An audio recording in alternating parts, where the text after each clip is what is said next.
Hello everybody and welcome back to my channel, or hello if you're new here. I am so excited to be making this video today. It is my first real video back after taking way too long of a break, so I kind of did a whole rebrand to my channel and this is my first video kicking things off. So if you don't know much about me, my name is Izzy. I mainly make videos about travel, road trips, hiking, camping, the outdoors, everything like that. And I mainly focus on things like Instagram, TikTok, but now I've really been wanting to get back into YouTube, so here we are.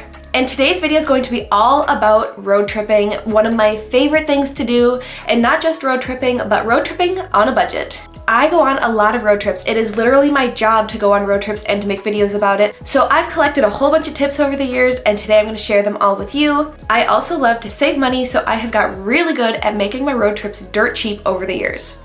And of course, if you want more road tripping tips and advice, go to my TikTok, go to my Instagram. I'm always uploading new videos there. So first of all, keep in mind that there's many different ways to road trip. You can pack up and just go with no destination, stopping wherever you want to. You can have an end destination in sight. You can stay at hotels, at campsites, at Airbnbs. There is no right or wrong way to road trip. So some of these tips are geared towards certain ways of road tripping and some of them are more universal.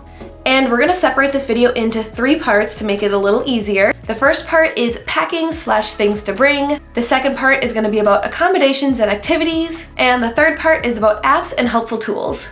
So grab a pen and paper because I'm gonna be sharing a whole bunch of tips and trips in a short amount of time. All right, part 1, packing / things to bring. Of course you already know this tip, but if you wanna save money, you have to plan ahead. Outline your route, your accommodations, and your stops in advance to avoid unnecessary expenses. You will also wanna know where you're sleeping, whether that's a hotel, a campsite, dispersed camping, Airbnbs, with a friend, so you can book those accommodations ahead of time to save money. A lot of the times I'll go onto apps and book things. If I'm gonna stay at a hotel, I'll look for the best deal ahead of time and to make sure that they still have room and aren't booked up. I also want to pack a bunch of meals and snacks ahead of time. Obviously, you will save money by bringing things from home. I literally bring a whole plastic tub called the snack bin and I throw in a whole bunch of snacks. I keep it near me so I can reach it when we're driving. So that way we don't have to spend money on gas station snacks because they are always more expensive. And this is where it comes in handy to know where you're staying, because if you're staying at a hotel or at a friend's house, it obviously makes it easier to make home cooked meals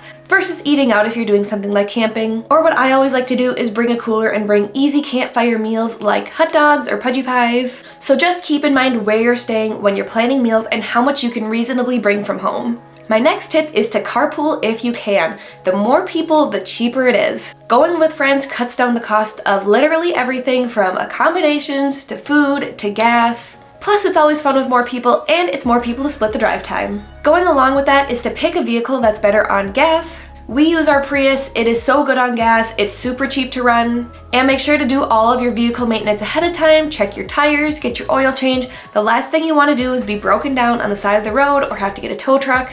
And my last tip for this section is to be flexible about your dates and when you're going. Things are generally cheaper during weekdays and more expensive on weekends, so if you can go somewhere during both the off-season and weekdays, your cost will be significantly less. Alright, we're on to part 2, which is accommodations and activities. Of course, if you're trying to do it on a budget, one of the most expensive things besides gas is accommodations. Camping at free campsites is my favorite way to save money. I will go more into detail later about how I find these free campsites. If you're going to visit and stay with friends, that also really cuts down on costs. And I always look for budget-friendly hotels, and if they have breakfast included, that's a huge bonus. Because I'm going to be eating breakfast anyway, so if they include it for both me and the people I'm with, that saves us all a bunch of money. So you might be spending $5, $10, $15 more on a hotel versus somewhere else, but if it includes breakfast for everybody, you're saving that money there. Airbnb's gotten a little bit more of a reputation for being more expensive, but you can find really cheap just single bedrooms to rent out from people. But it really depends on what you're comfortable with and how long you're staying. If you're going to be staying for just one night and just need a quick place to stay,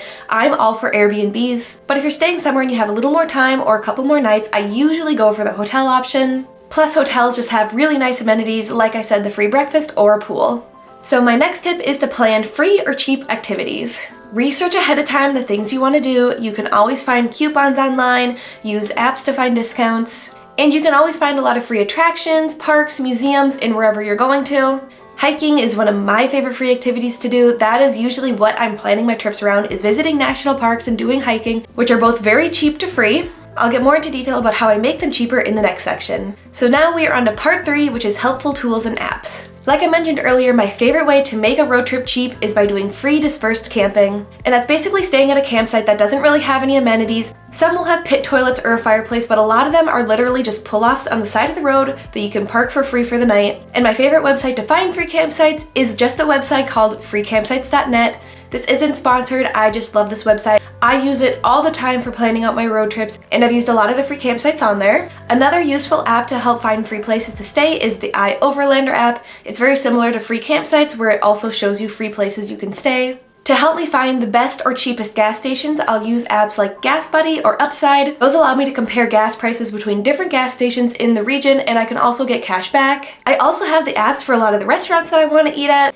The McDonald's app is one that I absolutely love because I always get really good deals on there. My next tip is about showering and staying clean on the road. If you're doing dispersed camping, you obviously don't have a place to shower or clean up, so my favorite place to do that is at truck stop gas stations. It's usually the bigger truck stations that have showers for like the truckers to use or people traveling. They're usually a pretty good price, and they include a lot of the things that you would need, like towels, washcloths, and every one that I've been to has seriously been so clean, so tidy, ready to go, and I've had no problems with them. The Pilot and Love truck stops are two of my favorite brands that I like to go to for showers. And my next tip is, if you're going to multiple national parks, make sure to get the National Park Pass. It's $80, it lasts the whole year, you can buy it online or at the gate of some of the parks. Some parks are literally $30 to get into alone, so if you're going to more than two, this pays for itself and it will last the whole year. We did this for our big Utah trip, and after 3 parks, it paid for itself. So those are my rapid fire, budget-friendly tips to make your road trip even cheaper.